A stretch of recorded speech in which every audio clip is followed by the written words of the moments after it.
Assalamualaikum guys, bersama aku lagi Faiz Zanal. So, baru-baru ni kita dikejutkan dengan news ataupun leaks terbaru daripada kebanyakan media dan juga leakers kat luar sana mengenai Samsung Galaxy S21 series. Sebelum ni kita ada S10, kita ada S20, tapi untuk siri kali ni dia bukan menggunakan S30 tapi dia menggunakan S21. So, dia tambah satu daripada S20. Ada 3 pilihan model iaitu S21 5G, S21 Plus 5G dan juga S21 Ultra 5G. So ada 3 pilihan model yang lebih kurang je macam Samsung Galaxy Note 20 series, yang juga ada pilihan Note 20, Note 20 Plus dan juga Note 20 Ultra 5G. Untuk S21 dia menggunakan skrin besar 6.3 inci yang masih ada punch hole display, manakala untuk S21 Plus menggunakan skrin besar 6.7 inci yang juga masih menggunakan punch hole display, manakala untuk S20 Ultra menggunakan skrin besar 6.9 inci, which is mempunyai skrin yang memang paling besar sekali, lebih kurang macam Samsung Galaxy Note 20 Ultra je lah. Dari segi dia punya skrin tu, aku menjagakan bahawa dia punya resolution tu lebih kurang aja macam Samsung Galaxy Note 20 series. Cuma aku mengharapkan untuk series kali ni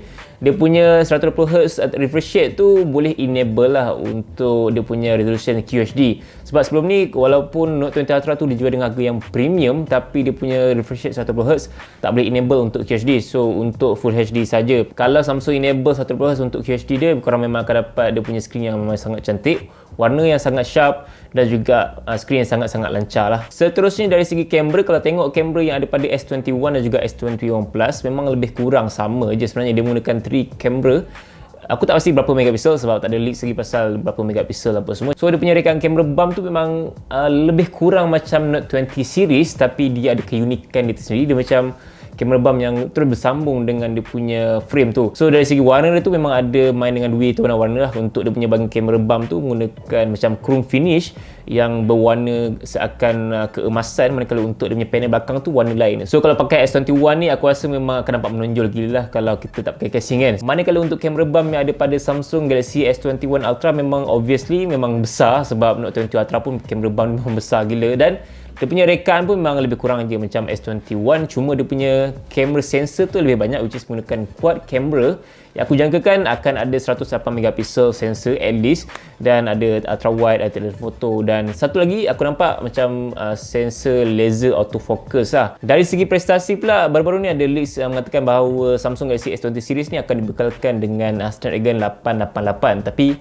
itu untuk pasaran US lah. Untuk pasaran Malaysia kita mungkin akan dapat Exynos lagi. Cuma Exynos kali ni bagi aku agak menarik sebab dia menggunakan Exynos 2100 yang berdasarkan teknologi 5nm yang sama macam Snapdragon 888 juga. So dari segi prestasi tu, bila aku tengok leaks yang tersebar baru ni, dia macam bandingkan Exynos 2100 dengan Snapdragon 875, which is lebih dikenali sebagai Snapdragon 888 sekarang ni yang Qualcomm dah umumkan. So dari segi dia punya prestasi dan overclock tu memang berlainan daripada Exynos yang kita kenal sebelum ni, sebab kedua-dua chipset ni dia berdasarkan ARM-based Cortex X1 yang sama.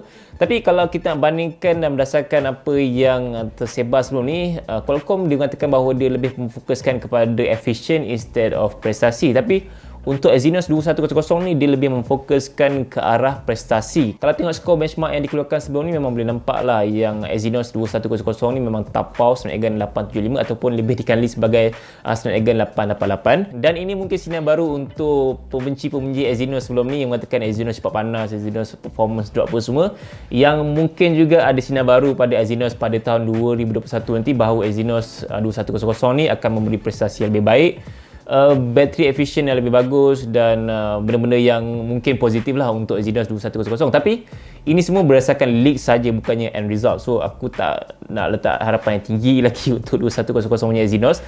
So aku just boleh kongsikan apa yang leak pernah keluarkan sebelum ni saja. So berdasarkan jangkaan aku, mungkin kita akan nampak improvement sedikit demi sedikit dari segi prestasi, battery life dan juga kepanasan yang daripada Exynos 2100 lah. So aku harap Samsung dia dah belajar daripada kesilapan dia yang sebelum ni, yang bahawa Samsung S20 ataupun Note 20 series sebelum ni macam agak panas kan. So aku harap untuk S21 series ni dia punya kepanasan, battery apa semua akan banyak improve lah. Dan perkara terakhir yang aku rasa tertarik dengan apa yang bakal Samsung buat pada S20 series kali ni adalah diorang tak bagi charger dalam kotak jualan. In fact dalam laporan juga mengatakan bahawa diorang takkan bagi earphone dah dalam kotak jualan. So kalau kita nak tengok balik sejarah Samsung dengan Apple, kita boleh tahu yang Samsung ni memang satu brand yang memang berani gila beli secara umum.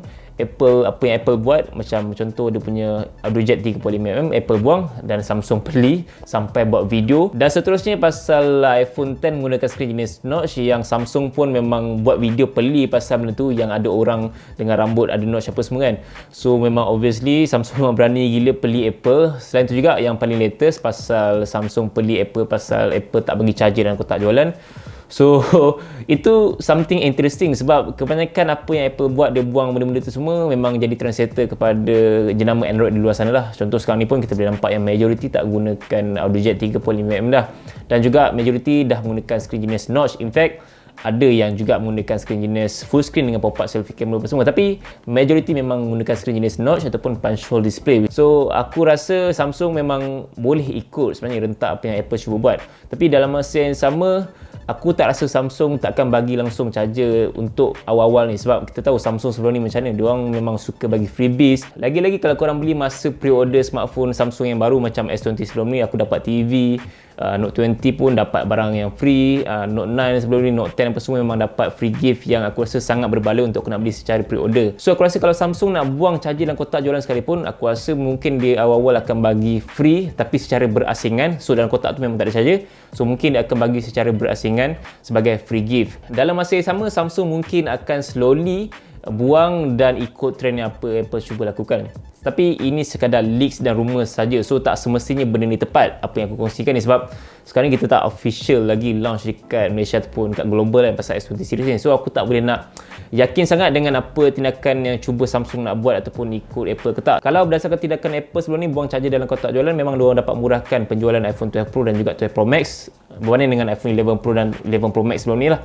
So dapat jimat dalam RM200. Untuk orang yang dah memang ada charger ataupun tak perlukan earphone, yes, maybe benda tu memang berbaloi, tapi untuk orang yang memerlukan benda tu nak kena spend lebih lah. So kalau Samsung ikut tindakan Apple sekalipun, aku rasa memang S20 series akan dijual dengan lebih murah lah berbanding dengan S20 ataupun berbanding dengan Samsung Galaxy Note 20 series. So itulah antara benda positif dan juga benda negatif pasal tak bagi charger dan juga tak bagi earphone dalam kotak jualan. Bagi aku sendiri sebagai pembeli, kebanyakan smartphone yang aku beli macam S20 dengan juga iPhone 12, iPhone 11 sebelum ni pun, memang aku tak usik langsung pun earpods ataupun earphone dalam kotak jualan, dan juga charger tu pun aku tak bawa keluar untuk aku guna, sebab aku dah guna dan ada charger sedia ada yang aku gunakan sekarang ni untuk aku nak charge semua iPhone dan juga phone Samsung aku. So bagi aku secara peribadi memang aku rasa okey dengan benda tu, dan masa yang sama aku rasa kesian lah untuk pembeli baru dan juga pengguna baru lah yang baru nak berasa apa semua kan. So ya, itulah antara aku punya pendapat mengenai Samsung mungkin akan ikut jejak langkah Apple, dan benda ni mungkin akan terjadi.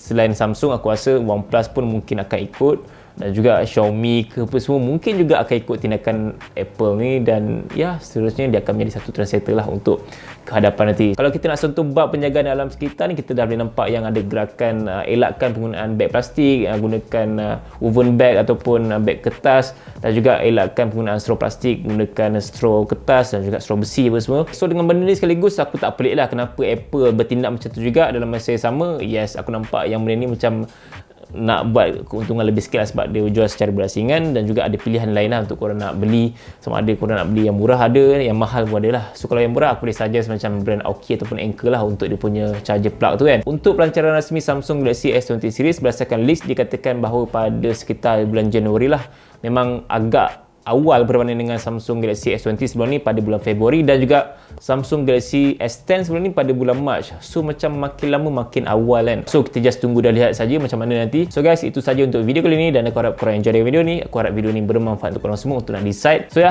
follow Twitter dan Instagram aku, like, komen dan share video ni, subscribe channel aku. InsyaAllah kita bertemu lagi dalam video. Assalamualaikum, bye.